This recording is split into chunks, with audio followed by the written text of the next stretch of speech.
Hey folks, and welcome back to another episode of This is HCD. My name is Gerry Scullion and I'm a human-centred service design practitioner based in the beautiful city of Dublin, Ireland. And today on the show, I'm delighted to welcome Johanna Lundqvist, originally from Sweden and now living in Germany. Johanna is an artist and designer who spent 2 decades as a registered nurse, including many years in hospice and palliative care. And as a trigger warning, we do discuss in this episode end of life, and we talk about the process of dying as well. I'm really interested in understanding what we can learn as service designers, change makers, human-centered designers as well, what we can take away from the dying process in its current form, okay, and what works well, what doesn't work well. You'll hear us explore the Swedish memento mori message behind the sign in her studio, which says, "Consider the shortness of life, the certainty of death, and the length of eternity," and what it can teach us about how we live right now. There's 3 key things I wanted to really talk about in this episode. The first one is what dying teaches us about living, the real regrets Johanna heard at the bedside, purpose after retirement, and why relationships matter more than careers. The second thing is practical compassion at the end of life, how nurses read non-verbal cues and the power of simple touch and presence, and the ways families can support without feeling helpless. And the third piece is reframing death in modern culture, from hospice movement to death doulas and small human rituals that bring choice and dignity back into the process. If this conversation really resonates with you, please do follow the show, leave a review, subscribe, do all the good stuff in the podcast app that you're listening to it. And if you're watching on YouTube, please do like the video, drop a comment with your takeaway and subscribe. It really helps us find more people who are just like you and find and discuss these important discussions. It's a fantastic episode. Johanna is a rock star. I know you're going to love it. Let's jump straight in.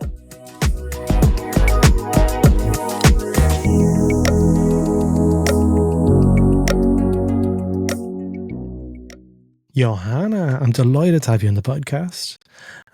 Maybe we'll start off for our guests. Tell us a little bit about yourself, where you're from and what you do.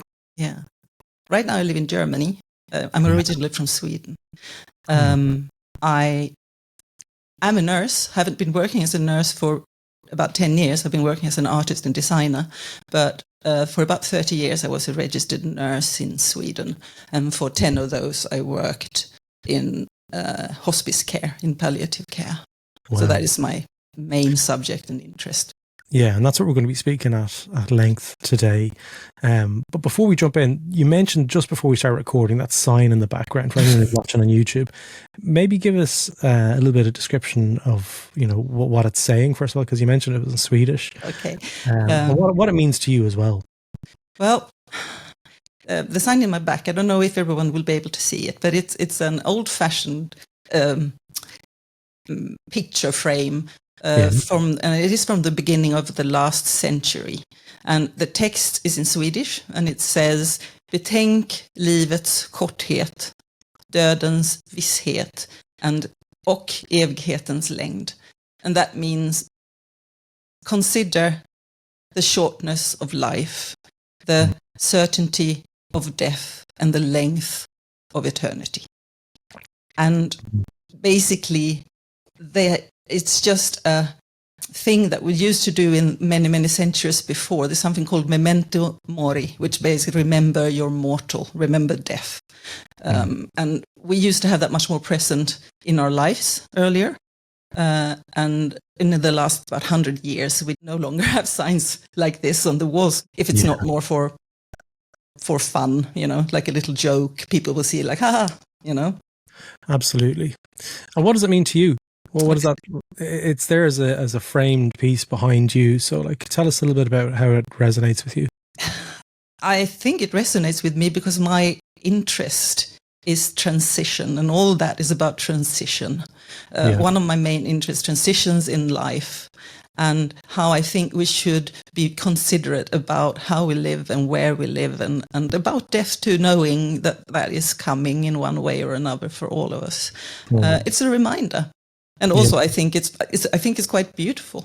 It's people talk about mindfulness. I think this is a kind of mindfulness. Yeah, live in the moment. Mm-hmm. You mentioned there that people in previous centuries were a lot more aware of death. Well, what do you think is stopping people from, or like in modern society, stopping people from realizing that death is as present as it is? I think, especially, I talk about Western society.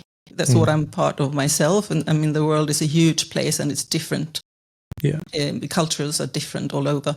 But in Western society, in the last 100 years, maybe, or so, or maybe 75 years, we have been more and more detached from death in the way that it's not so visible in our daily lives anymore. We used to have more generational living before industrialization, really, and also maybe 50 years after that. Now we sort of have living where people are getting old and they live in their own apartments, and if you get ill, most of us go to hospital, and if you are very ill, that's probably where you die. About 75% of everyone in Western society dies in hospitals, and relatives becomes visitors. They don't become part of the process. Of the process to some degree. Yeah, and that's a nice segue into, that those 10 years that you mentioned there where you were working primarily as a hospice nurse. That transitioning period of moving from life to death, what's that experience like as someone who's observed death close up for 10 years? I know it's such a morbid subject for a lot of people, but I'm really interested to explore this topic because in some cultures it's taboo. Not in my culture. I'm Irish, and we celebrate death in a different way to other parts of the world. But I'd love to understand your own perspective of what that looks like. The transition, how it is for the people that I have watched dying, is that or exactly. been the people gone who along are dying, with, actually, who are dying as opposed to the relatives, the family, or as the hospitals call them, the visitors.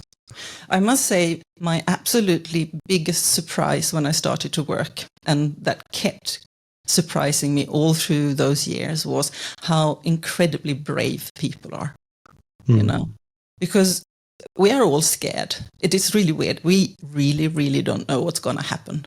Yeah. And people are not only scared of what's going to happen after we're actually dead, but they're also scared of the dying process. The dying themselves, getting ill, being in pain, all these things that people think will going to happen and sometimes happen. Yeah. But the people I met in hospice, if everything has gone really, really well, when we talk about palliative care, they have gone through a long illness by then. Yeah. And they have gone through treatments, they have had different types of treatments, they have got the new hopes, and then the hopes have been broken because the treatments haven't worked the way it was hoped. And when they come to us, they know that death is going to happen. When they're in hospice, they know death is going to happen, and hopefully their relatives know that death is going to happen. And for most hospice patients, it happens. It is a pretty universal rule that when you are in a hospice, it's about 21 days is a median. Some are longer, some are much shorter, but about 21 days. So it's very finite. It's going to happen. And at that point, people are much calmer than, yes, we help with medications if there's anxiety, and there's physiological anxiety, there's psychological anxiety, and we can help with that and with pain. And if we have all that in check as best as we can, people just leave it to the very last moment they're awake. And then how people just deal with the loss of function, Yeah. 2 weeks ago, I could go up and go to the bathroom myself. Now I need someone who walks with me. Okay. Yeah. People react differently to it. Basically, I usually say if you were very, very stubborn in life, you're going to be stubborn all the way into death. Really? Yeah. You can see those patterns. Yeah. You're going to keep fighting it. Absolutely. If you were confrontational and loud, you're going to be confrontational and loud into the very end. It doesn't stop. It's your personality, and you might be swearing all the way to the very moment you don't speak anymore. It happens. Wow. Okay. Yeah. Isn't that interesting? Yeah. So one of the pieces, like, I guess from a service design perspective, sorry to bring it back to the cold functions of what, like, I know you've studied design as well, but in terms of the kind of the control that you might have as a hospice nurse on that, is there any kind of governance around what you can and can't do in those instances, or are you given kind of free rein to just support where possible? What does that look like in terms of the freedom to respond to those requests? I mean, there are rules and regulations when it comes to medications, of course. As a nurse, I can't decide what amount of which drugs a patient is going to have. I mean, I'm going to have a doctor's order for that. And what I do have is a range, so I can decide on my own. There's a range of different things that the doctors say you can combine these different things in a good combination that you think will work. So I will have a certain freedom within that framework.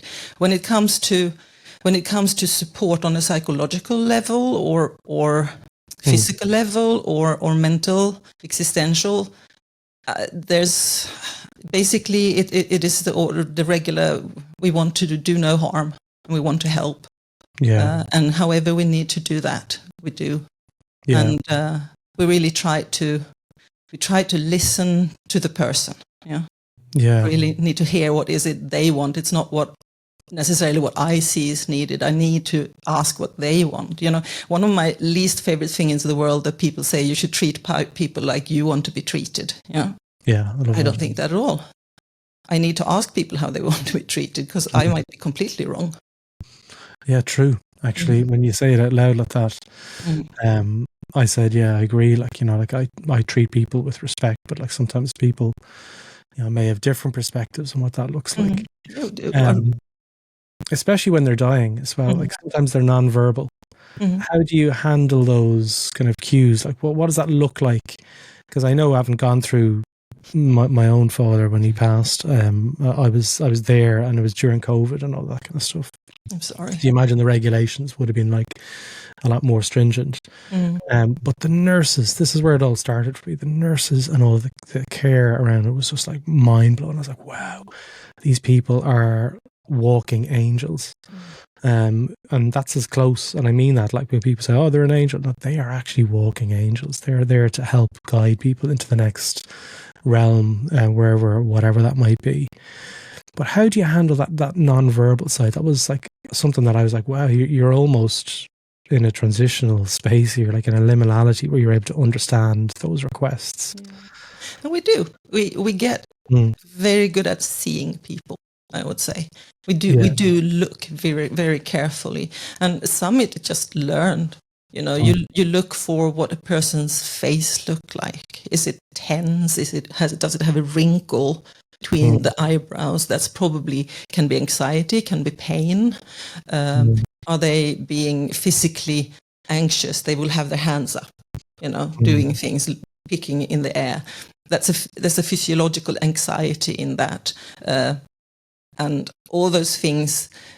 We don't want people to stop from moving around, but if you see this restlessness in the body, you do try to help with that. And you can do that in different ways. You can just make sure they know you are there by touch generally and words.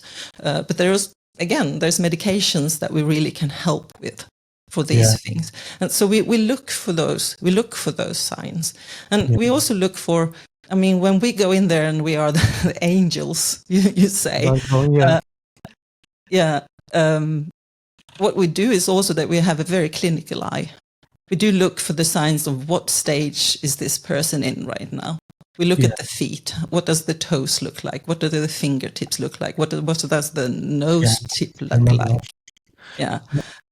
So we are, in one way, we are just trained. We're really trained. But with experience, you also start to have a very, very strong sense of, there's something called the silent knowledge of nurses, and it sounds very woo, but it's also true. Sometimes you just know that something is happening because we say it's nurses who have it because we are the ones that's generally closer to the patient for longer periods of time. The doctors have the medical knowledge, but they are not by the bedside as much.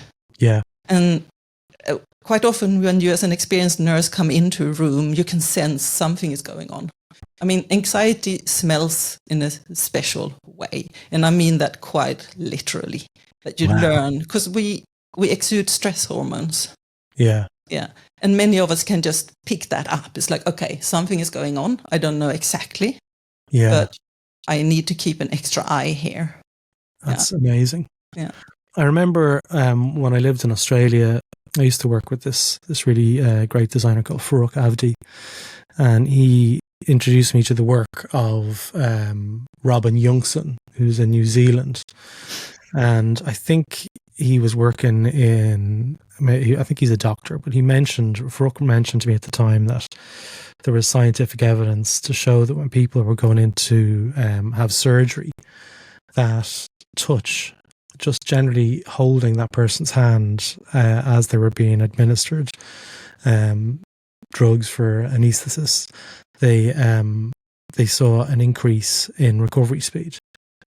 And that whole kind of connection between just holding somebody's hand kind of has all these extra benefits to it. I think touch is one of the absolutely most important parts of the human experience, to be honest, not only within a caring setting. Without touch, we wither. We are social beings supposed to have a group around us. And I'm not only talking a partner or sex or anything, just the physical touch of being able to have a hug sometimes, or sitting beside someone, knowing that they're there, holding a hand. Yeah. It's vital. I mean, that touch. When I was working in a nursing home many years ago, and that was not a palliative care unit, but it was very old people with dementia, so they were there and died too. At the time, we gave quite a lot of sleeping medication to patients. We were very short-staffed. This was in the early 80s, mid-80s rather. And we were quite short-staffed, and people were put to bed way too early, so they woke up way too early, and that was sort of said being that they didn't sleep well and they got drugs. It was not very nice care. Yeah. But what we realized, or what I started to do, I like to sing. I like songs, and one way that I enjoy communicating with people with dementia, and it's even more nowadays, that even if you don't remember your family or you don't remember your words anymore, you might remember your songs. Yeah, especially the songs you sang as a child. Yeah. So I would sit and sing with my old people there. All the lullabies that they had when they sang for their own children, or that they had their mum or dad sing for them way back then. Yeah. And when I come to touch, is that the rubbing of the forehead, and this is something, I don't know if you've seen that, but vets do that with animals quite a lot to calm them down. They rub the forehead. This works with people too. So that works better than any sleeping pill sometimes, Yeah, it's just the touch, the knowing that someone is there to convey a memory of a time when you maybe were very safe and very happy. Yeah. As a child. So providing care, and I mean that like an attentive sense. I remember for anyone who's part of the community, the This Is HCD community, I mentioned last year that I was reading Bronnie Ware's book, The 5 Regrets of the Dying. Too much kind of like amusement from my family. They're like, why are you reading that? And I was like, because there's so much to learn from, life as it's moving on. Have you read that book? Do you know the book, Bronnie Ware? I know the book. I haven't read it. You haven't read it? No. And I'm just keen to understand your own perspective on that. Like, have you ever had those kind of pre-stages before they fall into that, that final stretch of death? Any experiences that maybe you can share with us on the wisdom of, how people have lived their lives and what some of those regrets might be? Yeah.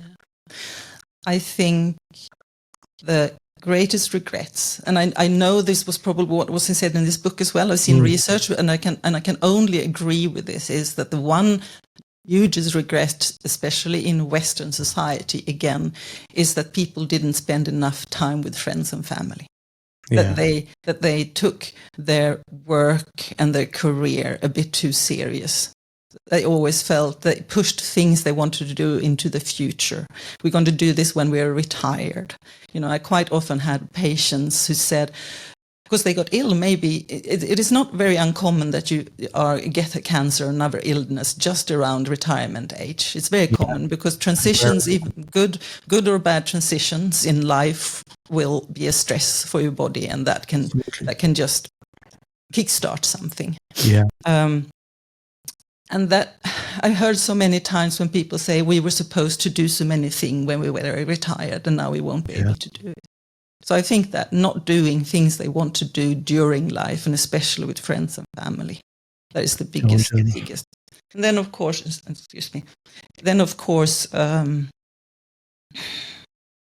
not talking to each other, just pushing things under the carpet that they should have brought up. Having quarrels with relatives and not trying to mend it. All that comes up towards the end. And when you're at the end, that's generally not the time to fix it. When you're dying, it's not the time to fix it.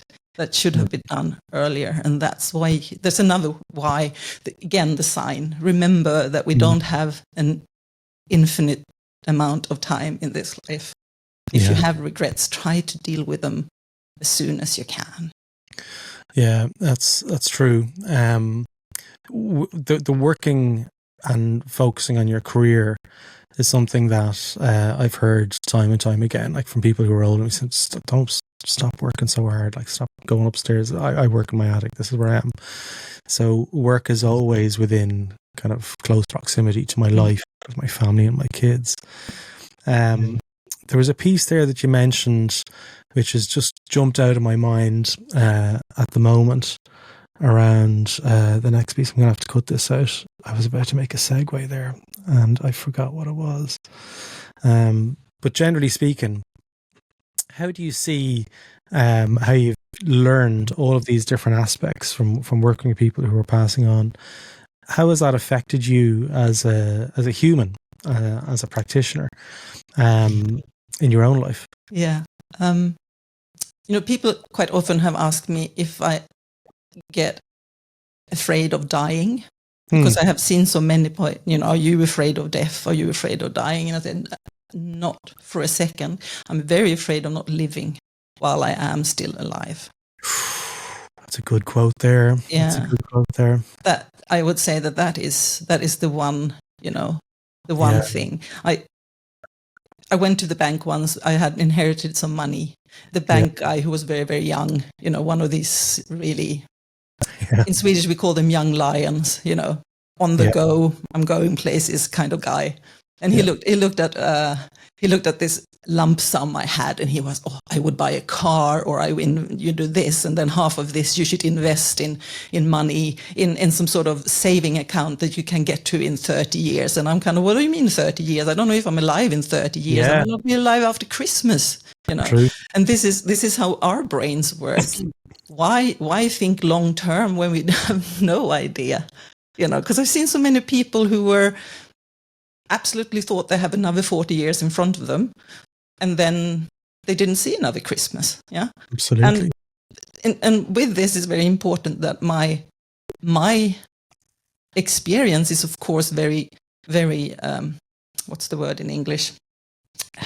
Twisted, because of course I see the people who didn't get cured. Most people with cancer get cured these days. They really do, or they can live for a very long time, symptom-free or cancer-free before it comes back. Yeah, that's true. And the people I saw were the ones that didn't. Yeah. But that still shapes my way of living or my view of life, because that's what I saw mostly. So I know what it was that I was going to say to you.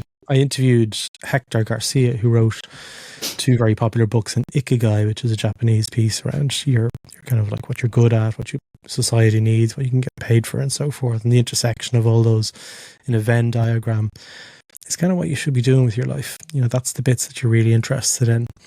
And he's got statistics to show that people who retire without a purpose, who retire too abruptly, they see a dramatic increase in serious health implications.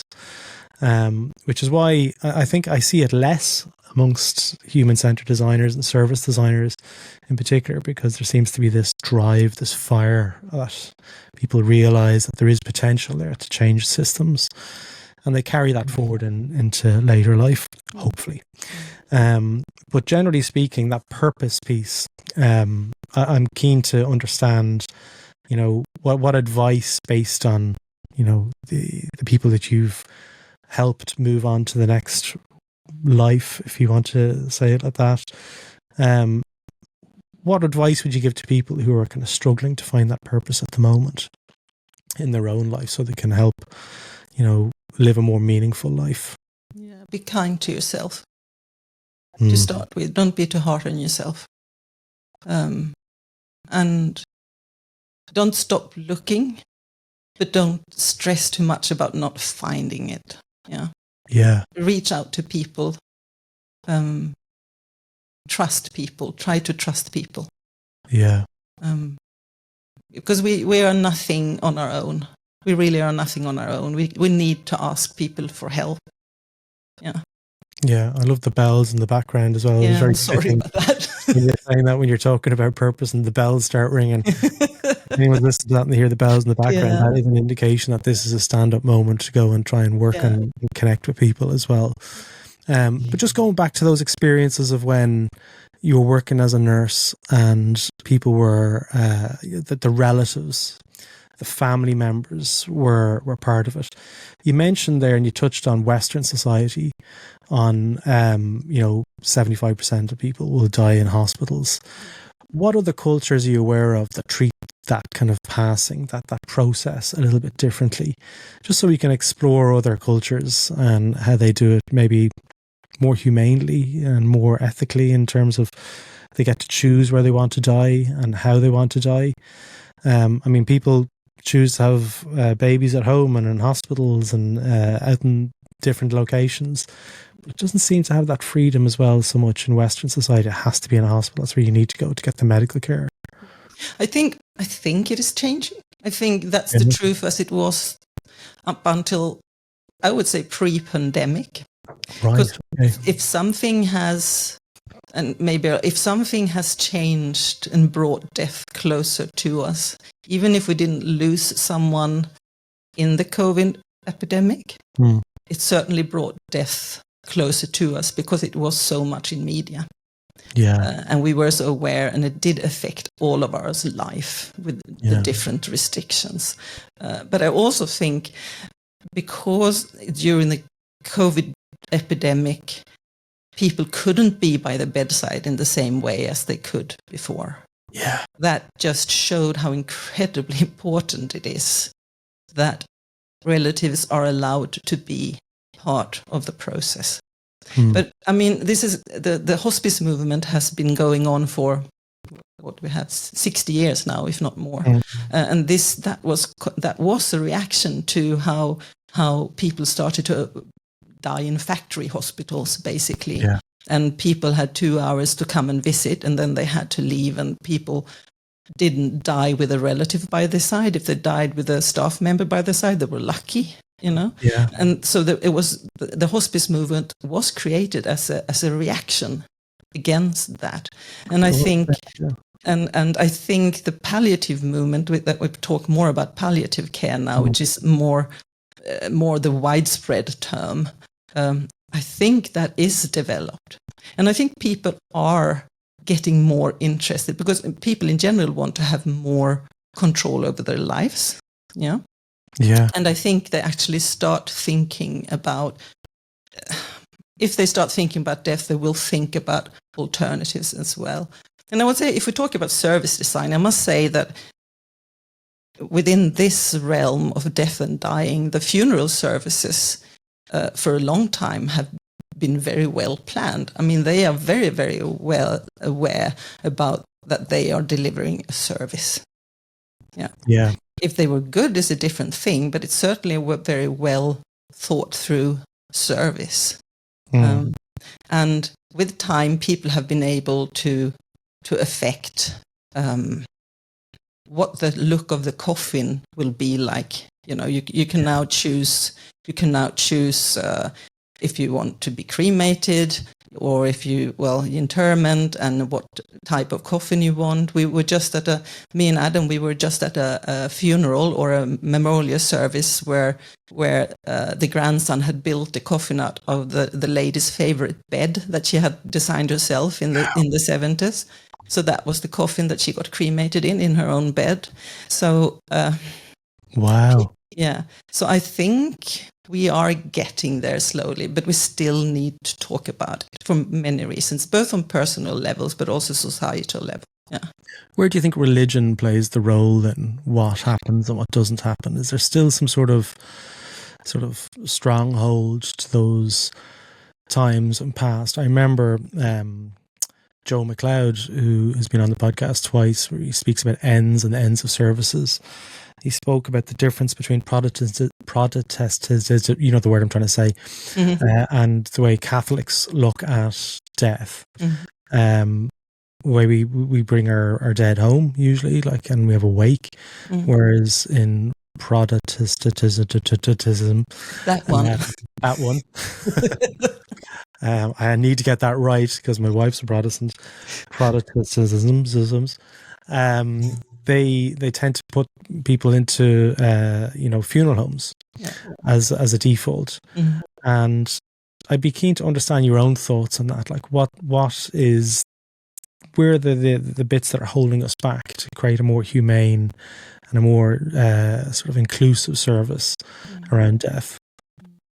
I think religion can do both. Yeah. I think religion can be very, very helpful in some instances because it provides a framework of belief that might be very helpful. And sometimes in a situation of crisis, it's good to have a framework to work within, because you're thrown into some sort of chaos. Your entire world has changed. Suddenly a person that you've had there all your life is nowhere in the world anymore.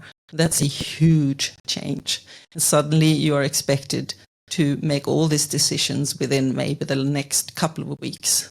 And then it's good to have both. If you have a religion and a belief, it's good to have a spiritual person to lean on and talk to. If you don't have a belief, it's good to have someone else to talk to too. So I think religion can be an enormous support, but it can also be a huge limitation.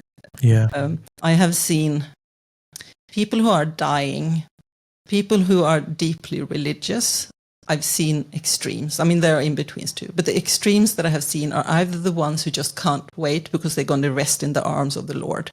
They know that they will see their relatives again, and they are going to go to heaven, and that's going to be wonderful. So they just can't wait. There are also people who are deeply religious. And actually, it was a vicar I'm thinking about right now. He was terrified of dying because he thought that he had been so sinful that he would never be forgiven. And what he thought he had done, I have no idea. He never spoke about that. But he just thought that he had been such a sinner, he would be so judged, and he was terrified. So religion can be very, very scary as well. Yeah, absolutely. But it can be very helpful. Yeah. I want to talk to you about something just before we start moving into the final stages of this podcast, not of life. Just to put that disclaimer out there. There's a couple of YouTube channels out there, which hopefully I'm not going to get too kind of hippy-dippy over, where they talk about the stages beyond death. People who've had near-death experiences and come back from that. You mentioned in the pre-conversation to this episode that, people see things in the room, and I'd love to get your thoughts and experiences, ideally, on what that looked like, and also what it felt like in the room where you believe that there was potentially other people in the room that you couldn't see. Yeah, it is more common than people think. Yeah. The person dying communicates, sees, feels a presence. And it can be of someone who died. It can also be someone who lives and is far away in a different part of the world. But generally, it is a loved one that come back. what does it feel like? I never ever doubt people. I never tell if someone says that their dead wife is standing by their bedside, I would never say no, there's no one here. I was just take it for the reality that this person is experiencing at that one time. Yeah. What it is they're experiencing, we don't know. Is it a physiological reaction that our brain is creating because we need solace and consolation in this moment that is very, very difficult? Could be. Maybe it's our brains are really, really smart in that way, so our brain chemistry does this. Or is it something else? It's not up to me to say at all, but I absolutely see that people who have this experience, in 95% of the time, it is calming, it is helping, it is loving, it is a good experience, and it's never anything that we would try to medicate away, because there's a difference. There's hallucinations as well, and they are generally not very, very pleasant. Yeah, absolutely. And there is a definite difference between hallucinations and these deathbed experiences. But there's definitely a consistency between the narratives of people who don't know each other. Like the yeah. No, I'm not going to say it happens to everyone, because it doesn't at all. But it is not uncommon. It's not uncommon at all. Yeah. And it doesn't have to be people. It can be pets. It can be. I was just about to say, we'd mentioned about that before we were speaking, but I noticed in Ireland they have this thing called RIP.ie, which is a place when you die, people put the funeral arrangements up there, but there's also condolences. So you can, people, like a social media piece, but it lives on. And Ireland last week just announced another version of that, but for pets. And pets play such an important role in support and companionship and love. Like, I've got a dog now, and my God, like, I absolutely adore the dog, like, and they provide that kind of support in the pieces. But some of the stories that I've read around the dogs and cats as well, like, whenever people are dying, they're aware that something is happening. Absolutely. They see something is happening in the room. And that really struck me, because, like, I hadn't really given that much thought. And then there's all these stories of when people are passing on, that they see the dog who may have passed on 10 or 15 years before sitting alongside them. Absolutely. And I find it really, really reassuring that this consistency and this sort of thread of these patterns, if you want, that are there for people to watch and see. It gives us some sort of comfort. What's your own experience? Have you... yes. Yes to all of that. Just yes, Gerry. Yes. My own experience. I obviously didn't die, because, I'm sitting right here. Yeah. But I was very, very ill last summer. I ended up in hospital, and I had a sepsis, and it was quite bad, and I was in intensive care. And because of the sepsis, or because of the medication, I had quite a lot of hallucinations. And that's why I say hallucinations is a completely different animal, because that was scary and nasty, and I didn't dare to talk to people about it, because I wanted my drugs, because I was in so much pain. But anyway, but at one point, at the height of this sepsis, the entire room went completely white. It was a blinding white, but it wasn't uncomfortable. And I felt a weight on my chest. And I looked down, and my 3 dead cats were laying on my chest, in order. Wow. Like this. And they were just laying there. And the one who laid on my top chest, she was just putting her head up against my face like this, like consoling me and purring. And they just lay there. And I was aware that, okay, this is not an hallucination, this is something else. And I was thinking, I think I know what this is. I think this is one of those deathbed things. Am I dying? I don't know, But I didn't care. I was aware. But I was thinking, I don't care, because I want my cats here. They were such a consolation, And they just were beautiful, and I don't know how long they were there. I guess I fell asleep from it. Yeah. And when I woke up, my sepsis had turned and I was getting better. But that was at the height of my illness, so that was probably the turning point, basically, where it could have gone any old way. Fork in the road. Yeah, exactly. Absolutely. And the cats came and said, whatever happens, we're here. That's what it felt like. And I'm just thinking now that when it's my time for real, the cats will be there again, and I couldn't be happier, Yeah. At least, that's so reassuring, not only for you, but for listeners as well, that like we've got that first-hand experience. Johanna, I want to give a shout out, because when we were talking before, you mentioned that you are available to support people who maybe have loved ones who are going through this process at the moment, and they want some guidance on how to really do that. So that's actually a service that you provide, right? Yes, absolutely. I can be a conversation partner. I can give guidance. I can't get medical advice, of course, because I won't be the nurse or the doctor for this person. But I can certainly explain symptoms. I can explain. Quite often people say they sound... Huh? It's like a doula. Yeah, it's exactly like a doula. It's a deaf doula. It's even a concept. A deaf doula. You just guide through the process like an extra support person. But I can also be just a conversation person. I quite often have had people who are in the situation where the relationship with the dying person is not the best. And now it's coming to a point where there's no way they're going to change it. And there's so much sadness and anxiety and sometimes anger. And just having a conversation around that can be really, really helpful. And I can be a conversation partner like that and have done that several times.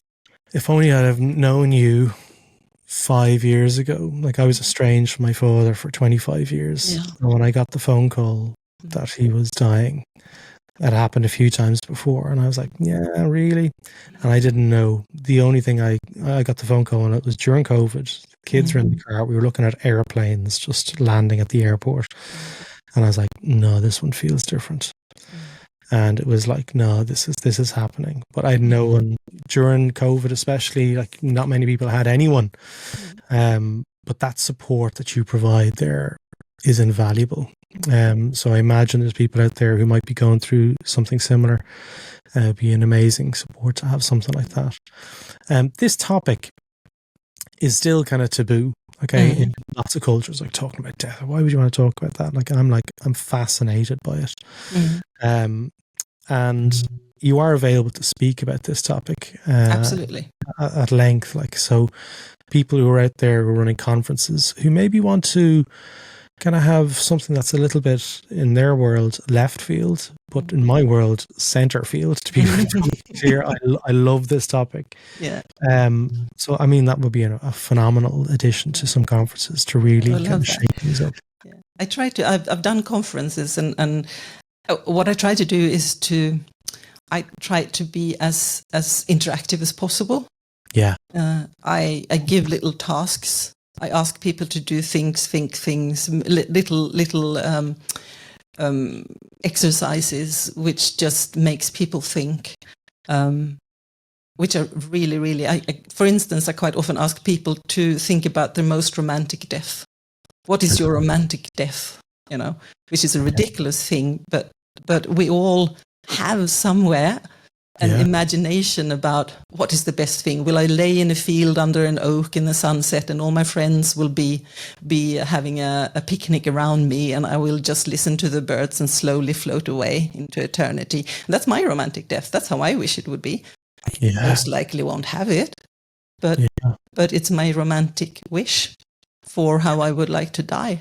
And then when you have that, you can start thinking, out of this crazy nut idea, what can happen? What can we do about this? Absolutely. And who should I talk about? Those two words have never come together in my mind. Romantic death. No. Got me thinking. Yeah. And it really has got me thinking. Like, as you see in the movies, people like as you said, falling asleep under an oak tree with the sound of the birds above, and you're like, yeah, like, you know, as you said, 75% of people die in hospital. sterile room in a hospital. Yeah, and most people don't lay under. I mean, it might be very hard to lay under that oak tree with all my friends around me, you know. But maybe I can have birdsong on the. Maybe I can have birdsong on a recorder, you know, a tape even, just so I can have the birdsong. You can start thinking about these things. Yeah. I also, the way I try to make people think is I have exercises like I ask people to say out loud, one day I will die. You know? Yeah. It's basically turn against the next person and say, hi, my name is Johanna, one day I will die. You know, oh, okay, that is easy enough. But then we turn that, and the next time you say, hey, my name is Johanna, I will die on Monday. Yeah. Yeah. And what is the difference of feeling or there when you suddenly have a set date that's not very far away? Yeah. And the interesting thing is that many people won't do that because we are superstitious beings. In all our modernity and all our science, we are still scared that we will call things to us by saying them out loud. I know. Yeah. Johanna, like I could speak to you, and hopefully I will get to speak to you at length in person someday. Mm-hmm. But I'm going to put a link to your website. It's deathtalk.online. Yeah. Is that correct? For people to go and check it out. But you're also on LinkedIn. Mm-hmm. So we'll put a link to your LinkedIn in there in the show notes for the episode as well. Are you okay if people connect with you on LinkedIn and ask questions? Absolutely. I'd just be happy to. And any questions, even a talk like this can cause people to need a communication. For sure. And if people drop me a message, I will respond. Brilliant. Johanna, I wrap every episode on This Is HCD by thanking the guests for their time, their energy, and their vulnerability, okay? Because we don't script questions on This Is HCD. So I go left, I go right. Johanna doesn't know which way I'm going to go in this conversation. So it takes a certain amount of vulnerability, and I really appreciate you allowing me to do that. So thank you so much for giving me your time and space today. Thank you. It was fun. Actually fun. And thank you for giving me an hour of your time. No problem. Anytime.